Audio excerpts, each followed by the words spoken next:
Hi friends, ಎಲ್ಲರಿಗೂ ನಮಸ್ಕಾರ. ಇವತ್ತಿನ ವಿಡಿಯೋದಲ್ಲಿ ಈರುಳ್ಳಿ ಪಕೋಡ ಯಾವ ಥರ ಮಾಡೋದಂತ ನೋಡೋಣ ಬನ್ನಿ.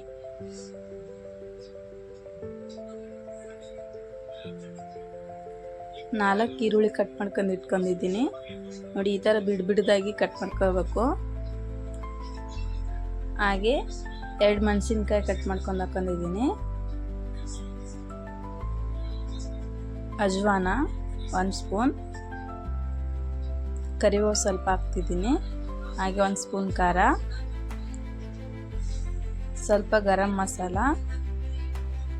ರುಚಿಗೆ ತಕ್ಕಷ್ಟು ಉಪ್ಪು ಎಲ್ಲ ಮಿಕ್ಸ್ ಮಾಡ್ಕೊಂಡ್ಬಿಡಿ. ಇವಾಗ ಚೆನ್ನಾಗಿ ಮಿಕ್ಸ್ ಮಾಡ್ಕೋಬೇಕು. ಆಮೇಲೆ 1 ಸ್ಪೂನ್ ಅಕ್ಕಿ ಹಿಟ್ಟು ನೋಡಿ, ಕಡಲೆ ಹಿಟ್ಟು ಹಾಕ್ತಾ ಇದ್ದೀನಿ. ಚೆನ್ನಾಗಿರೋ ಪೌಡರ್ ತಗೊಂಡು ಹಾಕೊಳ್ಳಿ, ನೋಡ್ತಾ ಇರ್ಬೋದು.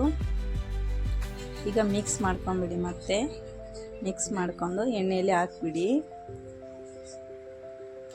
ಗರಿ ಗರಿಯಾದ ಈರುಳ್ಳಿ ಪಕೋಡ ರೆಡಿ ಆಗಿದೆ. ಯಾರಿಗೆಲ್ಲ ಇಷ್ಟ ದಯವಿಟ್ಟು ಸಪೋರ್ಟ್ ಮಾಡಿ, ಸಬ್ಸ್ಕ್ರೈಬ್ ಮಾಡಿ.